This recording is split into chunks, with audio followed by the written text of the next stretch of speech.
Salut YouTube, aujourd'hui petite VOD tranquille sur Daggerfall Unity, qu'est-ce que c'est? C'est le deuxième opus de The Elder Scrolls, la licence, qui est précédé par The Arena, ensuite donc Daggerfall, après il y a eu Skyrim, moi j'avais commencé avec Oblivion qui est le numéro 4, et ensuite on a eu Skyrim. Et depuis on attend toujours le sixième, même si enfin le The Elder Scrolls Online... j'ai pas vraiment accroché, je le compte pas vraiment dans la licence.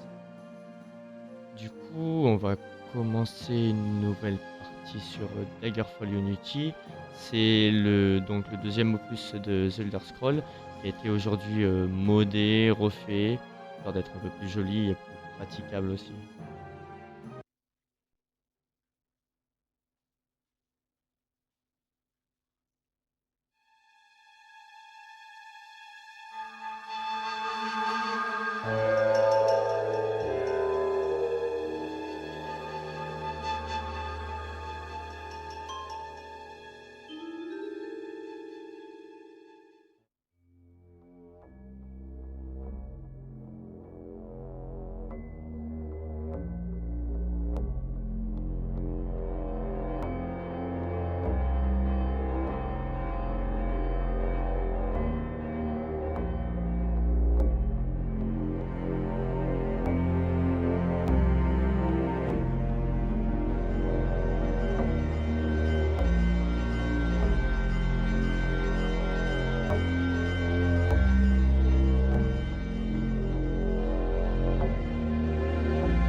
On va commencer une nouvelle partie. Alors, Daggerfall, c'est donc un RPG, ce qui est à la base un jeu de rôle aussi sur papier, autour d'une table avec des joueurs. Donc le personnage, la création du personnage va être basée sur beaucoup de ces aspects-là, très pointilleux, très spécifiques, un peu compliqué, je ne connais pas. Le jeu est en anglais, donc on va traduire au fur et à mesure. Je ferai de légers résumés de ce que je comprends, mais normalement ça devrait bien se passer. Donc on va commencer, je vais faire un elfe noir. C'est souvent ce que je fais comme premier personnage dans les Elder Scrolls. Au moins il conjugue un peu magie et corps à corps. Du coup, un elfe noir.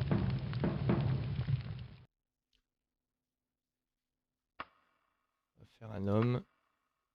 Alors là, il nous donne le choix entre customiser nous-mêmes, personnaliser nous-mêmes notre classe de personnage, ou alors répondre à quelques questions afin de nous orienter vers ce qui pourrait, selon nos réponses, plus correspondre à notre envie de jouer.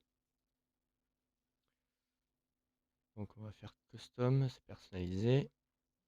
Et donc comme je disais, là-bas c'est un jeu de rôle papier, donc on a toutes les caractéristiques et ici les compétences. Donc on va commencer par choisir tout ce qui est nos compétences, nos primaires, les majeures et les mineures. On a le droit à 3 primaires, 3 majeures et 6 mineurs. Donc on va faire un elfe noir qui sera plutôt un assassin mage. Donc ce sera la classe, on va appeler ça ombre, qui va manier l'assassinat ainsi que un peu d'illusion et de magie telle que la télékinésie, tout ça. Alors pour faire ça, on va prendre tout ce qui est épée courte, short blade. Hop, en primaire. Ensuite, on va prendre le critical strike, du coup critique. Et la discrétion, je pense qu'on va prendre la troisième. grande primaire. Au moins, on a un set de base qui fait assassin. Dans les majeurs, on va venir rajouter un peu de magie pour compléter et correspondre donc à l'ombre, comme on a dit, illusion, qui peut permettre de créer des diversions, on va dire, sur les ennemis. Ensuite, on va prendre, j'avais dit la thaumaturgie, qui correspond à tout ce qui est télékinésie, marche sur l'eau, tout ce qui est un peu contre les lois de la nature, du coup. Et en troisième, on va prendre soit le backstabbing.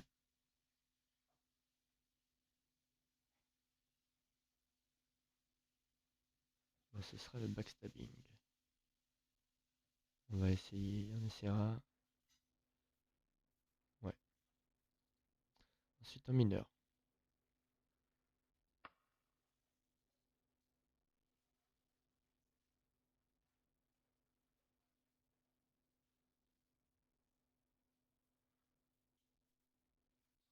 On va prendre la enfant de la rue, on va dire, pour s'entendre avec les gens du peuple. Comme ça, ils nous donneront les bonnes informations quand on posera les questions, histoire d'avoir les bonnes indications pour se rendre aux endroits ou trouver les personnes qu'on recherche. Ensuite, on peut se mettre. C'est vrai que c'est un elfe noir et j'ai pas mis de destruction. Je vais mettre la destruction ici.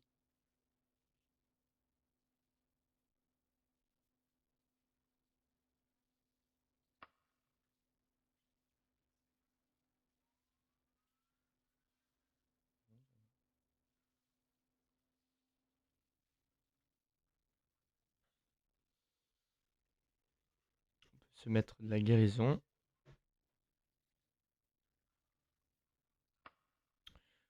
Ou marque la destruction, pardon. Ou altération. Guérison ou altération.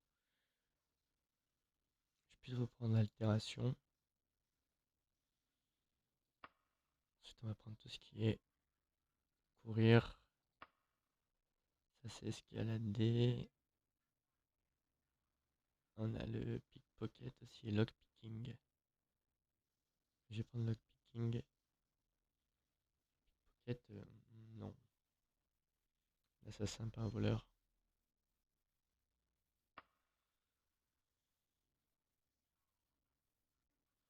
On va faire swimming.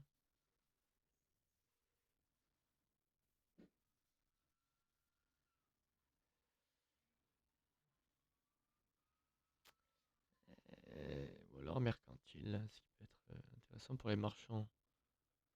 Enfin, d'acheter et de revendre de manière plus intéressante.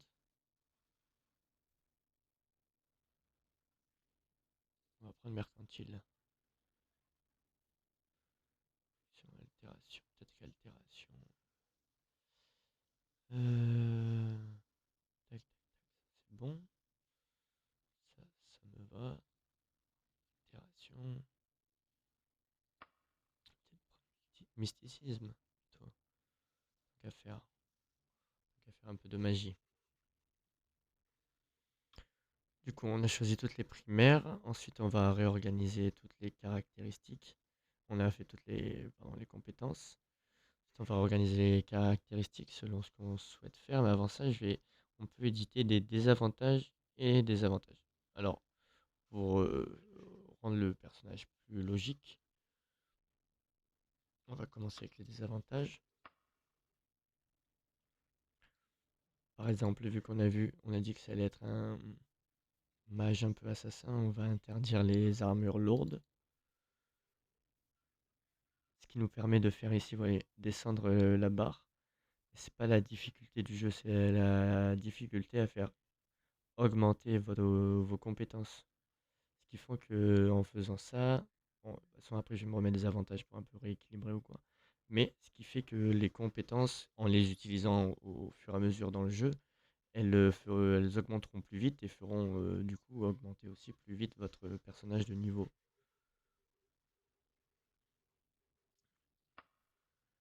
Donc on s'interdit les armures, du coup on peut s'interdire l'orc. elfe, histoire d'avoir une petite logique euh, historique. Ensuite, le bouclier peut s'inverser. Pareil, dans le même style, on peut s'interdire les gros boucliers. Et pour finir, vu qu'on est en épée courte, on peut s'interdire par exemple les armes contendantes. Ça semble logique et ça affectera pas du coup notre gameplay. Du coup, on peut se mettre des avantages. Ce qui peut être intéressant dans les avantages, c'est justement se mettre non, je me suis trompé, une expertise dans un domaine. Là, c'est pour les armes. Et du coup, pour notre short blade, pour l'assassin, on va lui mettre, pour les épées courtes, une expertise. Comme ça, il aura de meilleures statistiques, il touchera plus facilement et fera plus de dégâts. Ensuite, vu que c'est un peu c'est un mage aussi, mais pas principalement, un semi-mage, on va dire. La magie, c'est assez difficile. On peut lui augmenter un peu sa base de magie, que ce soit plus jouable. Sinon, les premiers sorts, on peut plus jamais les lancer. On va faire ça 1,5 fois intelligence. Ça fait remonter la barre, vous avez vu. Et on peut s'en mettre un dernier peut-être. Quelque chose qui soit logique. Moi, ils ont une résistance au feu, les elfes noirs, hein. Ou alors un rapid healing.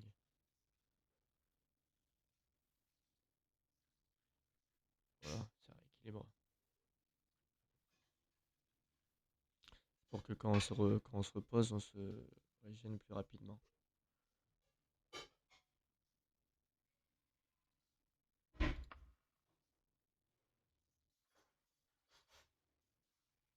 Voilà. Du coup, on a fini ça. On va faire les caractéristiques.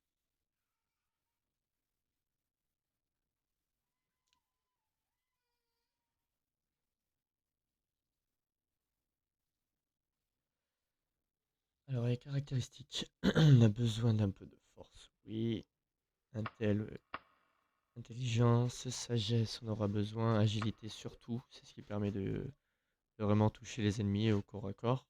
Endurance. Moyennement. Speed, ça va être intéressant de garder. Illusion pour la personnalité aussi. On peut pas trop. Alors, force, un peu moins besoin que les autres. C'est surtout agi. Endurance, on va faire pareil. Et en général, moi, mes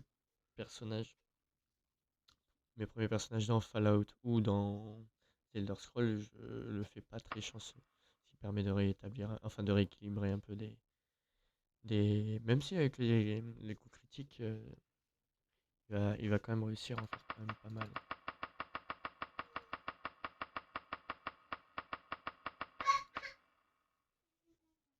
Je récupère des points comme ça à redispatcher. On va surtout mettre en agilité, on avait dit. On va monter à 65. Personnalité, on va mettre 55. Speed, on va mettre 60.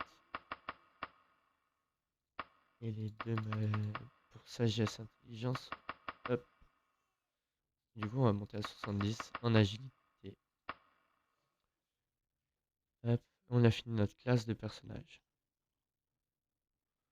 On est une ombre. Hop. Pareil que précédemment, il nous demande si on veut customiser donc l'historique du personnage ou répondre à des questions et ainsi pareil nous orienter. Là, on voit on s'entend bien avec le commun des mortels, on va dire les gens du peuple. Et après, on est inchangé avec les autres, ce qui nous permettra justement d'avoir les bonnes informations. On va mettre Charon. En général, le nom de mon personnage. Elfe noir. Ok.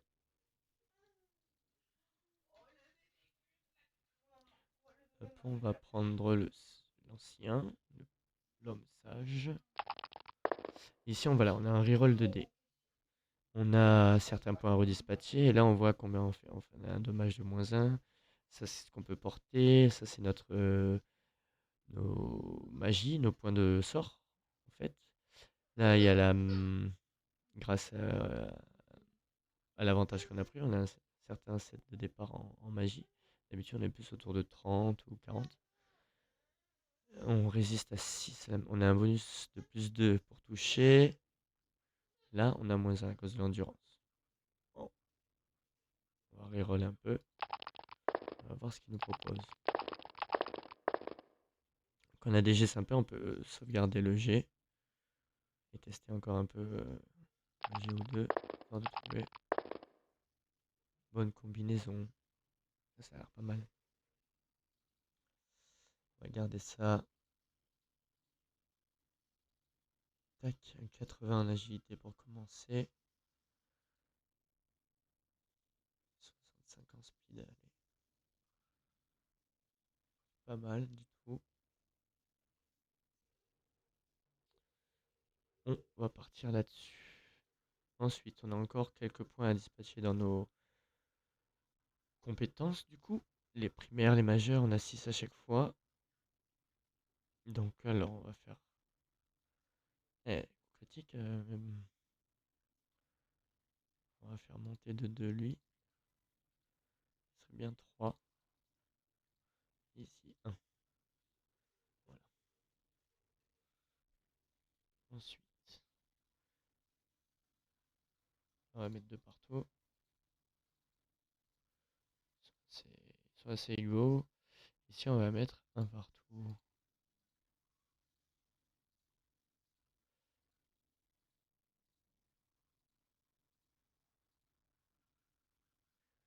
Et c'est très bien.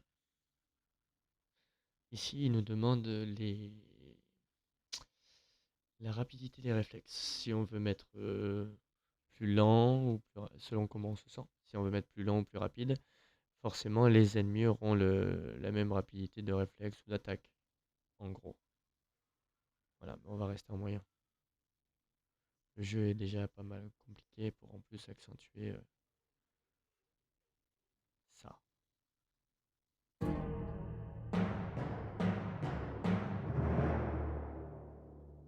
400 years after Tigerseptimus' reign, the beginning will meet the end, and the bloody circle will close in the empire of Tamriel. The unworthy heirs of the Septim dynasty have allowed the bonds of the empire to weaken and crack. Uriel Septim, the Seventh, cannot repair what his ancestors ignored. The provinces fight among themselves like neglected children, drunk with rebellion, and one indomitable power hides itself, but not forever.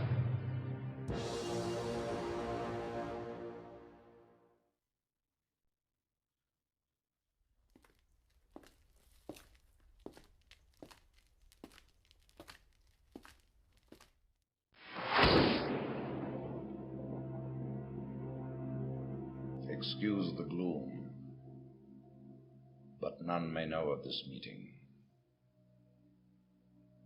The nature of my trouble is darker still. Over a year ago, King Lysandus of Daggerfall died honorably on the field of battle. He was as loyal a subject, ally, and friend as you are. I did grieve for him, but his spirit does not rest. With a spectral army, he haunts his former kingdom, crying for revenge. I do not know why a good and loyal man would be so cursed. Perhaps you can find the answer and close the marble jaws of oblivion, bringing peace to his soul. I ask this as your emperor and your friend. I have one lesser request.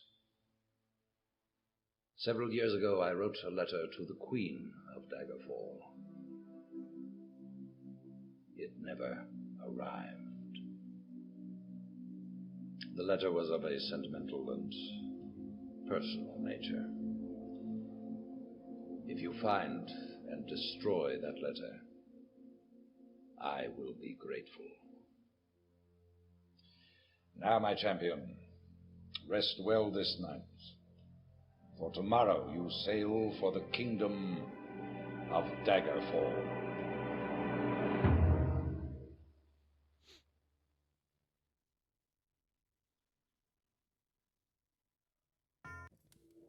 Voilà, en gros, c'était Uriel Septime, l'empereur qui nous disait qu'il y avait le roi de Daggerfall qui était mort sur le champ de bataille, qu'après les esprits ne sont pas restés tranquilles et que toute son armée et lui maintenant hantent Daggerfall.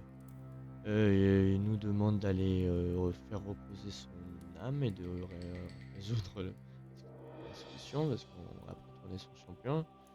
Et ensuite, il nous dit qu'il y a 7 ans, il a envoyé une lettre à la reine de Daggerfall. Et cette lettre n'est jamais arrivée. Et que, en gros, si on la retrouve, il faudrait la détruire et nous faire grandement reconnaissant de faire ceci. Alors là, on se réveille dans cette pièce. Quelques heures avant, on était sur un bateau en route pour Daggerfall, pardon. Quand une tempête surnaturelle a frappé, il y a une créature maléfique qui est sortie de la baie. Le bateau a été détruit, mais on a réussi à nager jusqu'à un promontoire rocheux. Là, on a vu une grotte qui nous a permis de nous enfuir de la furie de la tempête. Et il y a juste un petit feu.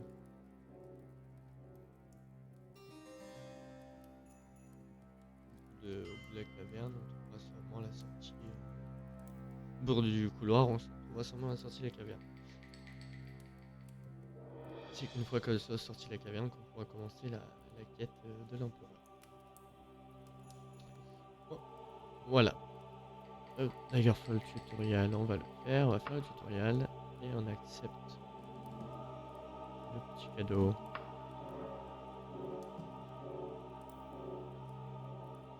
Nous apprendre à bouger, nous apprendre à se déplacer et tourner la caméra. Ok, merci. Donc voilà, on a créé le personnage. On va s'arrêter ici pour l'instant. Juste, on a créé le personnage. On commencera l'aventure dans le prochain épisode. Merci à tous. Bonne journée.